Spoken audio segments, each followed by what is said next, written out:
শীত আসতেই আমাদের ঘরে ঘরে পিঠাপুলির আয়োজন শুরু হয়ে যায়। আর পুলি পিঠা তো থাকেই, কিন্তু কখনো কি এমন একটা পিঠা বানিয়েছেন যেটা দেখতে আর খেতে অনেকটা পুলি পিঠার মতো, কিন্তু একটু ইউনিক স্টাইলে? আজ আমি আপনাদের ঠিক সেভাবেই একটা সহজ ঘরোয়া পিঠা বানানো দেখাবো। তো আসসালামু আলাইকুম everyone, welcome to Anuraj cooking studio. তো চলুন কথা না বাড়িয়ে আজকের স্পেশাল রেসিপিটি শুরু করি। তো এখানে আমি 200 গ্রাম মুগ ডাল হালকা ভেজে ভালোভাবে ধুয়ে নিয়েছি। এর সাথে 2টা মাঝারি সাইজের আলুর খোসা ছিলে ছোট ছোট টুকরো করে নিয়েছি। এবার আলু আর ডাল একটা প্রেসার কুকারে দিয়ে দিব।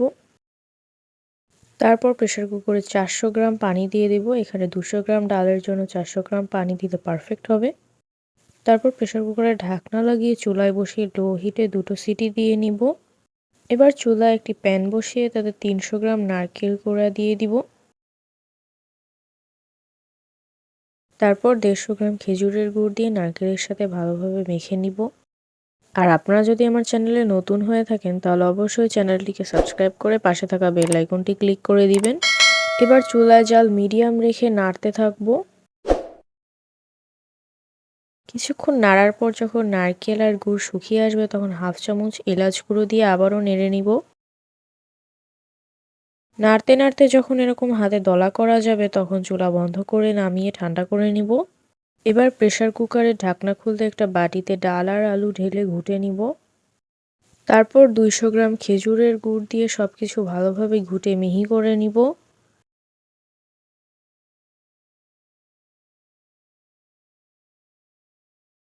এবার অন্য একটা পাত্রে 700 গ্রাম চালের গুঁড়ো নিব।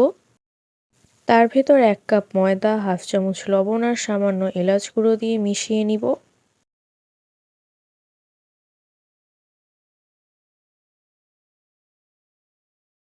এবার ফেটে রাখা ডাল আর আলু গরম থাকা অবস্থায় অল্প অল্প করে নিয়ে চালের গুঁড়ির সাথে মেখে নিব।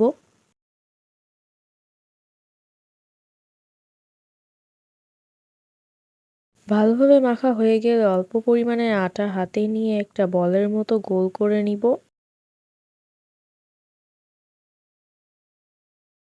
তারপর একটা বাটির শেপ দিয়ে তার ভেতর নারকেলের গুড়ের পুর দিয়ে দুপাশ থেকে চেপে ভালোভাবে মুখটা আটকে নেব।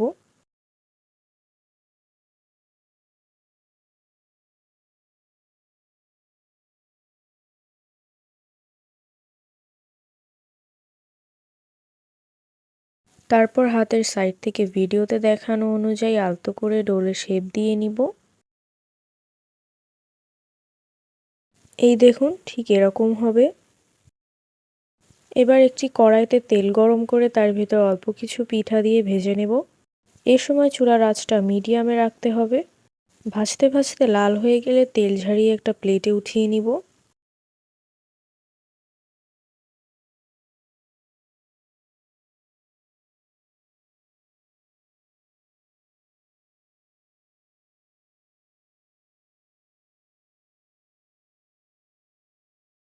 দেখলেন তো কত সহজেই পলি স্টাইল ইউনিক পিঠা বানানো যায়।